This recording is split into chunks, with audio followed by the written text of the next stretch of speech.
Genesis 31. Jacob runs away from Laban. Jacob heard what Laban's sons were saying. Jacob has taken everything our father owned, they said.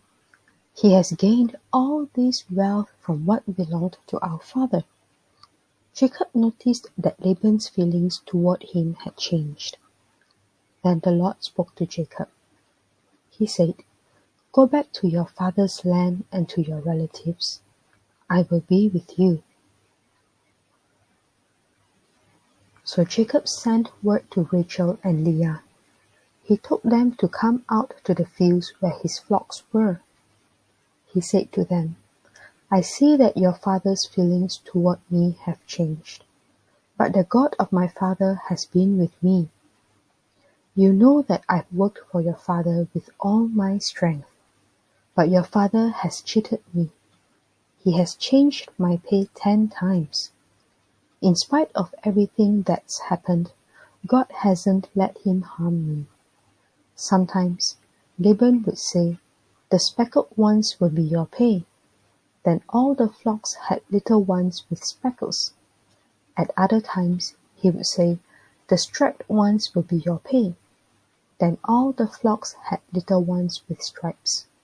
So God has taken away your father's livestock and given them to me." Once, during the mating season, I had a dream. In my dream, I looked and saw male goats mating with the flock. The goats had stripes, speckles, or spots. The angel of God said to me in the dream, "Jacob." I answered, "Here I am." He said, "Look around you. See the male goats mating with all the flock. All of them have stripes, speckles, or spots. That's because I have seen everything that Laban has been doing to you. I am the God of Bethel. That is where you poured olive oil on a sacred stone. There you made a promise to me. Now leave this land. Go back to your own land." Rachel and Leah replied, "Do we still have any share of our father's property? Doesn't our father think of us as outsiders? First he sold us. Now he has used up what he was paid for us. All the wealth God took away from our father really belongs to us and our children. So do what God has told you to do." Then Jacob put his children and wives on camels. He drove all his livestock ahead of him. He also took with him everything he had acquired in Padan Aram. He left to go to his father Isaac in the land of Canaan. Laban had gone to clip the wool from his sheep. While he was gone, Rachel stole the statues of the family gods that belonged to her father. And that's not all. Jacob tricked Laban the Aramean. He didn't tell him he was running away. So Jacob ran off with everything he had. He crossed the Euphrates River, and he headed for the hill country of Gilead. Laban chases Jacob. On the third day, Laban was told that Jacob had run away. He took his relatives with him and went after Jacob. 7 days later, he caught up with him in the hill country of Gilead. Then God came to Laban the Aramean in a dream at night. He said to him, "Be careful.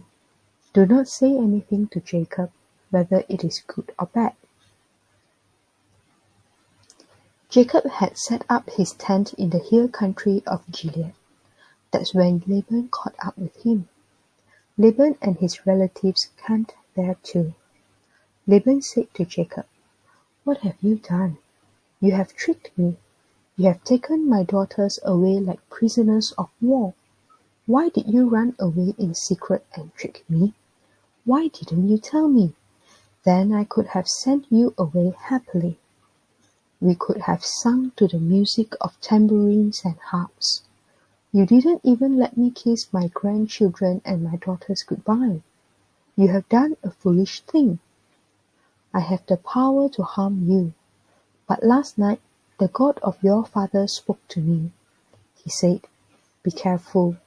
Do not say anything to Jacob whether it is good or bad.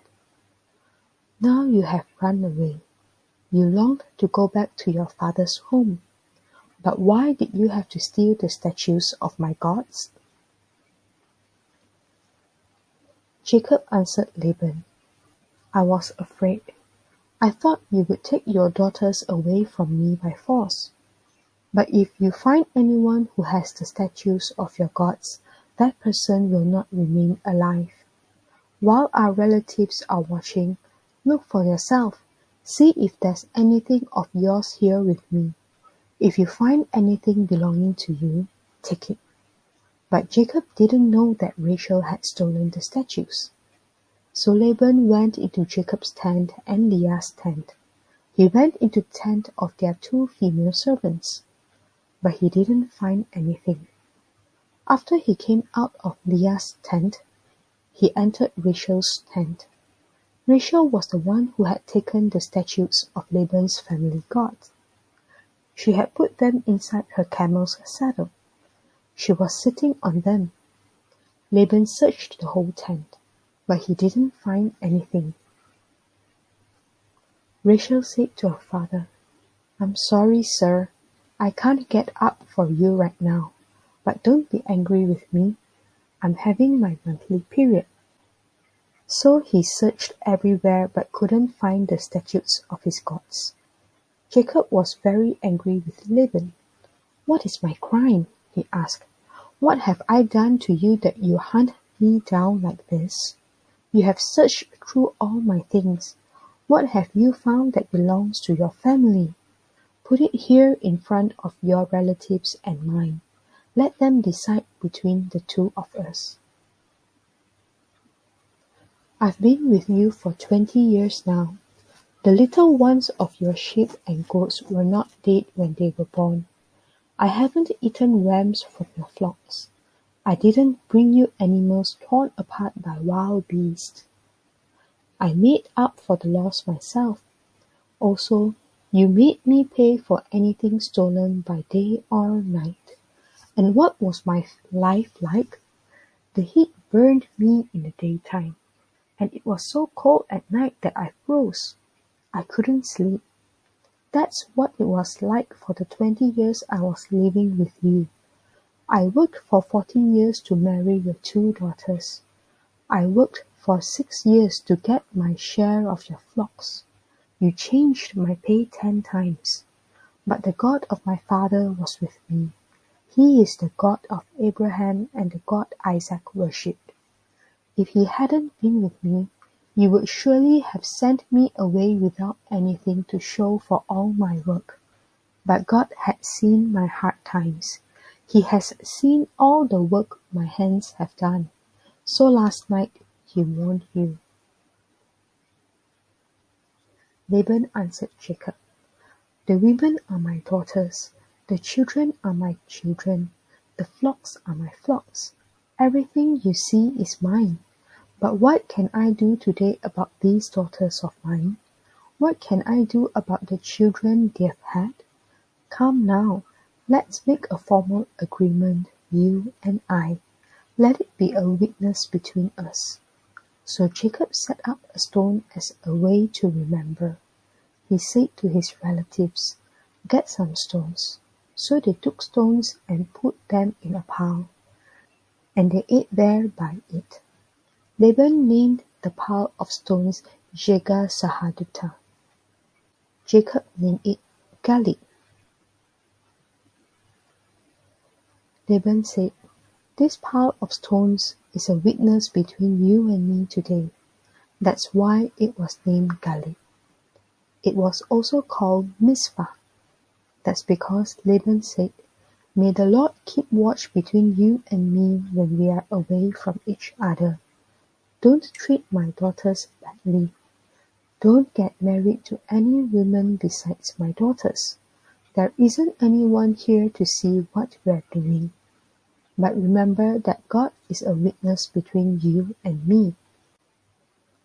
Laban also said to Jacob, "Here is this pile of stones, and here is this stone I've set up. I've set them up between you and me. This pile is a witness, and this stone is a witness. They are witnesses that I won't go past this pile to harm you, and they are witnesses that you won't go past this pile and this stone to harm me. The God of Abraham and Nahor is also the God of their father. May their God decide which of us is right." So Jacob made a promise using the name of God his father Isaac worshipped. He offered a sacrifice there in the hill country, and he invited his relatives to a meal. After they had eaten, they spent the night there. Early the next morning, Laban kissed his grandchildren and his daughters. He gave them his blessing. Then he left and returned home.